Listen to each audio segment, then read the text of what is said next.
Bonjour, mesdames, mesdemoiselles, messieurs, Nabilaï Kamara, depuis Bruxelles, chers compatriotes guinéens. J'espère que vous êtes là.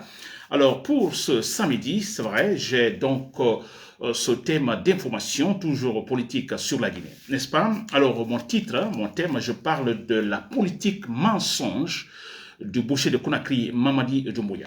La politique mensonge du boucher de Conakry, Mamadi Doumbouya. Voilà, c'est mon thème. Hein. Je dis ce mensonge, cette politique mensonge et ses conséquences. Là, vous le savez. Voilà, ça c'est mon thème d'information que je vais détailler, analyser très rapidement. D'ailleurs, comme toujours, cher commentateur guinéen, Nabil Kamara depuis Bruxelles. Mais avant cela, je vais aborder un thème d'actualité. Je viens donc d'écouter. Alors, c'est un thème où c'est une remarque relative donc au leader de l'UFDG, Sedan Diallo.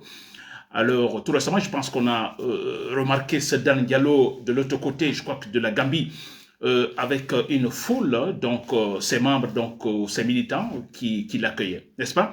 Et tout de suite, j'ai des commentaires par-ci, par-là. Donc, écoutez, votre popularité, ok, mais il faut donc venir démontrer ça, le démontrer sur le terrain en Guinée, n'est-ce pas, en combattant le pouvoir de Mamadi Doumbouya.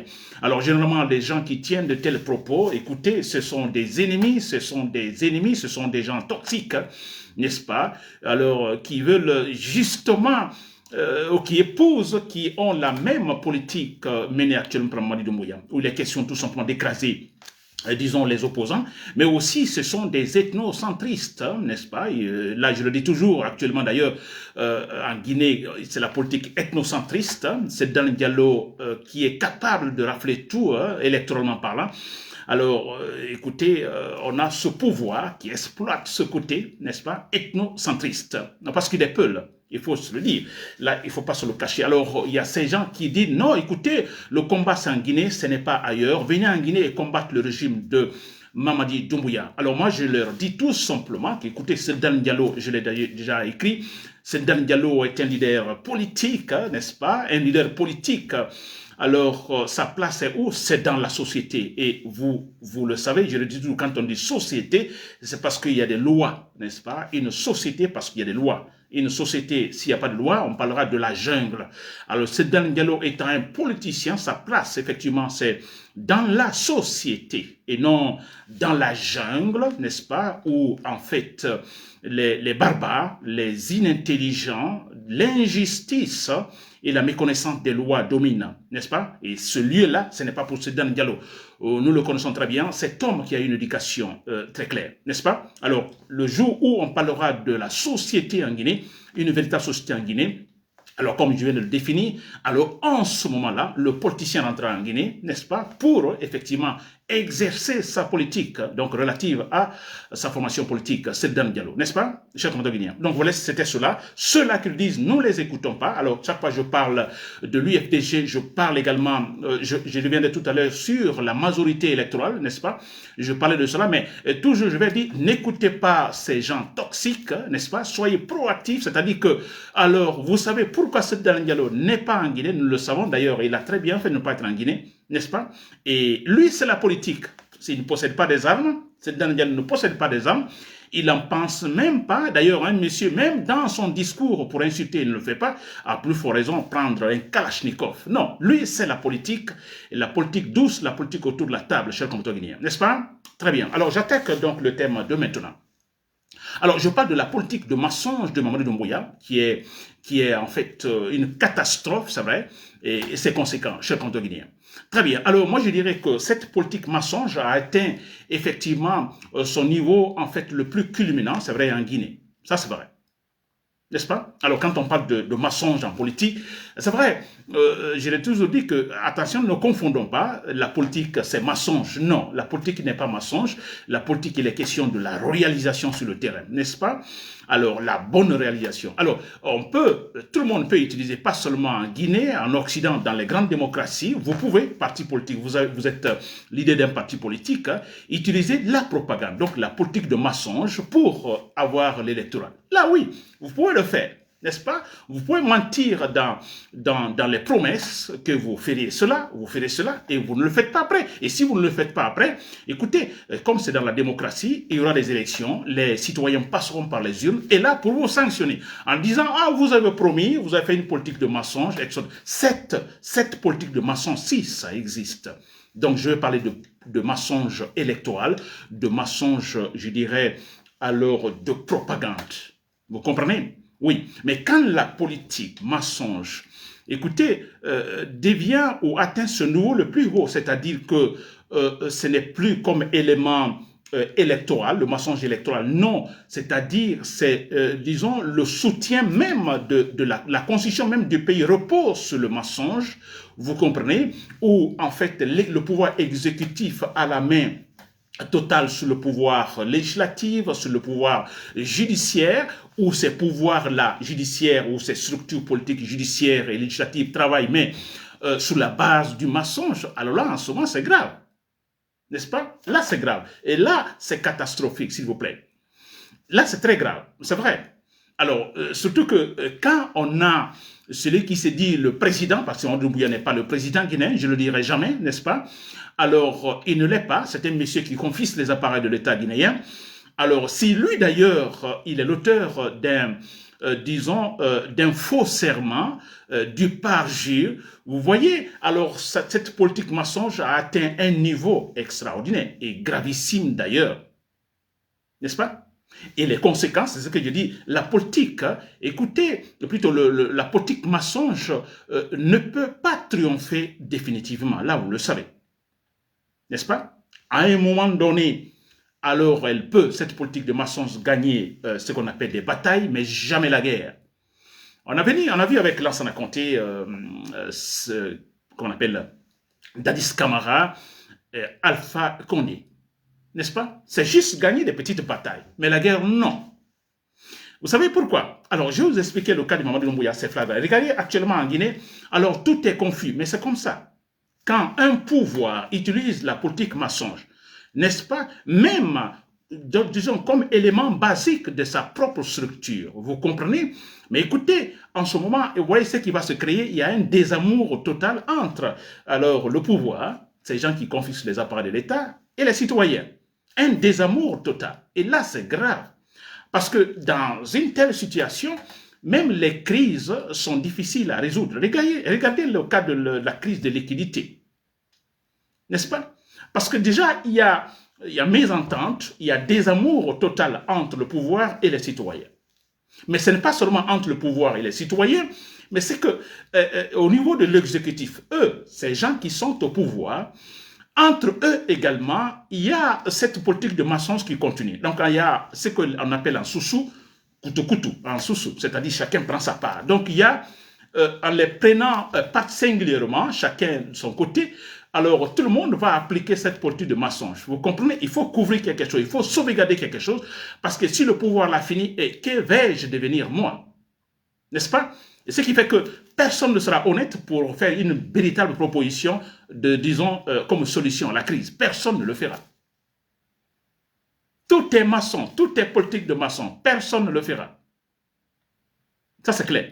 N'est-ce pas? Très bien. Alors, pourquoi cette politique de Mamadou Doumbouya, cette politique de mensonge, ou ce régime de Mamadou Doumbouya, en fait, va chuter? N'est-ce pas?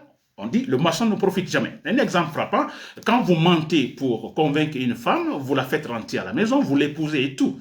N'est-ce pas? Mais le jour où elle apprendra le mensonge, ça va chauffer. Si elle ne va pas, mais de toute façon, ça va chauffer. N'est-ce pas?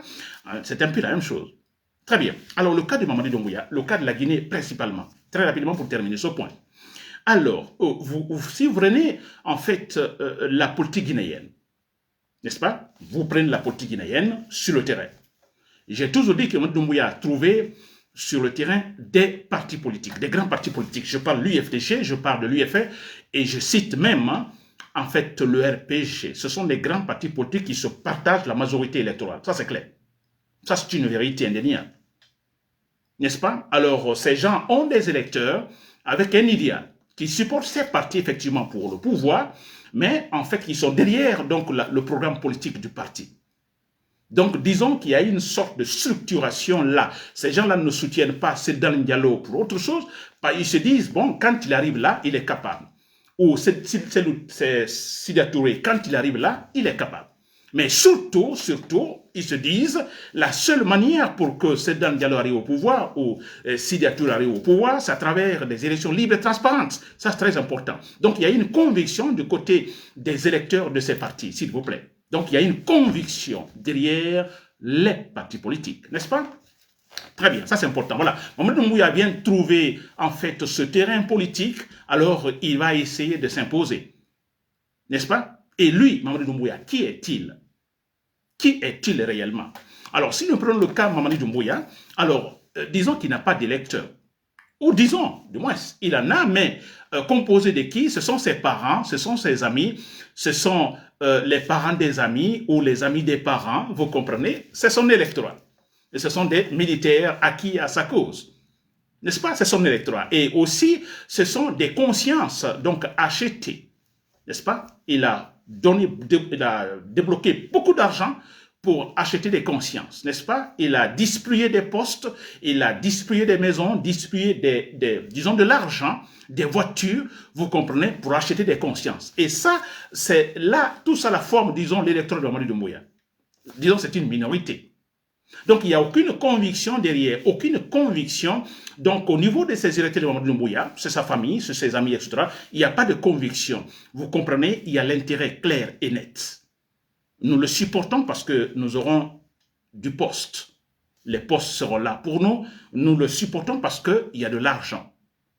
Nous le supportons parce que dès que je suis nommé tel ministre ou directeur, il serait capable de m'offrir une maison, etc., ou d'envoyer mes parents à l'extérieur. N'est-ce pas? Alors, c'est ça la conviction, la seule conviction des électeurs de Mamadou Doumbouya. Ce groupe-là, ce petit groupe. Et les militaires, la conviction, c'est quoi? Écoutez, alors, voilà, le salaire, si nous le supportons, nous sommes là, il va toujours augmenter le salaire, n'est-ce pas? Nous serons tous ravitaillés. Oui, mais c'est cela, ce côté de Mamadou Doumbouya. Alors, vous imaginez, vous essayez de comparer ces électeurs du côté, disons, de ces partis politiques qui optent pour les élections libres et transparentes, et du côté Mamadou Doumbouya, alors il n'y a pas l'option ou en fait la conviction, alors nous faisons passer notre leader Mamadou Doumbouya à travers des élections libres et transparentes. Non, il y a une grande différence, s'il vous plaît. Et là, comparant l'électorat, nous voyons que c'est une minorité par rapport à l'électorat de Sedan Diallo, de Sidia Touré, de Alpha Condé ou de RPG, disons ainsi. Une toute petite minorité. Et ce qui aggrave la situation, on a cette petite minorité qui confisque les appareils de l'État, qui opte pour ce qu'on appelle la politique de mensonge. Et ça crée, vous voyez ce qui se passe actuellement, il y a un désamour total, s'il vous plaît. Même pour une simple crise de liquidité, alors on voit les conséquences, s'il vous plaît. Les citoyens, d'abord, se méfient de pouvoir. Les citoyens, donc, n'ont plus confiance. Il y a ce désamour total. Alors, qui ose, par exemple, maintenant, déposer, en fait, ses effectifs, disons, son argent en banque, hein, face à un tel pouvoir que nous connaissons très bien. Voilà les conséquences, effectivement, de la politique de mensonge de Mamadi Doumbouya et son groupe. Alors, les conséquences, c'est très clair que ce régime ne va pas durer. Ça ne va pas durer. Vous ajoutez tous les assassinats et les kidnappings de Mamadi Doumbouya. Ce régime, donc, s'enfonce tout simplement dans l'abîme. Ça, c'est clair et net. Tous ceux qui sont là, qui supportent Mamadi Doumbouya, qui sont ministres et autres, ils sont là pour leur poste, s'il vous plaît. Pas d'autre chose. Je vais me battre pour garder mon poste, c'est cela. Personne ne se bat pour une bonne gouvernance. Personne ne se bat pour la démocratie, ça c'est clair.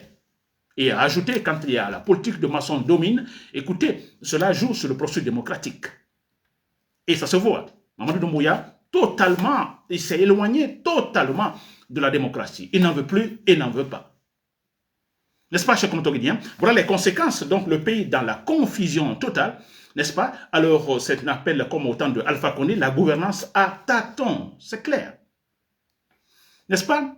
Voilà, chers Contoguidiens, j'espère que vous m'avez compris. Et j'ai appris également tout récemment qu'au Burkina Faso, il y a le président de ce pays qui dit tout sauf la démocratie. C'est quand même dommage, parce que nous, les Africains, nous ne tirons jamais des leçons puisque quand on parle de la démocratie, c'est cette forme de gouvernance où il est question de la transparence, et ne voyons pas les Blancs, parce qu'on dit, ah, c'est l'affaire des Occidentaux. Non, la démocratie, c'est l'affaire de transparence, n'est-ce pas? C'est l'affaire de majorité. Celui qui vient au pouvoir, alors il a une responsabilité face aux représentants. Il est obligé de travailler. Alors, j'entends au Burkina Faso, non, tout sauf la démocratie. On a un président, excusez-moi, je crois qu'il y a beaucoup qui le supportent parce qu'il y a la propagande, mais disons la vérité, n'est-ce pas? Alors, il est là à tenir tous des discours comme si nous venions de sortir de l'indépendance, le temps des indépendances. C'est le même discours. Ah, ce sont eux. Ah, vous écoutez les Blancs. Ah, ils sont comme ça. Ils nous imposent ainsi. Dis donc, si vous voulez travailler, on a vu au Ghana, n'est-ce pas? C'est une démocratie. Mais au Ghana, écoutez, personne ne dira là-bas qu'ils sont conduits par les Blancs. Ainsi de suite. Jamais. Vous voulez travailler, vous travaillez. Arrêtez d'accuser les autres. Mais dire au XXIe siècle que vous ne voulez pas de la démocratie, et finalement, c'est quand même regrettable parce que nous ne tirons pas les leçons. Nous savons tous comment Thomas Sankara est parti. Ensuite, des coups d'État. Et quand lui, il vient pour dire, écoutez, plus de démocratie, franchement, je le vois très mal. Donc, comment va-t-il terminer, lui, au pouvoir? Ça, c'est clair. Ça, c'est au Burkina Faso. Voilà, Nabil Camara, depuis Bruxelles, merci pour l'écoute. Voilà, bon week-end.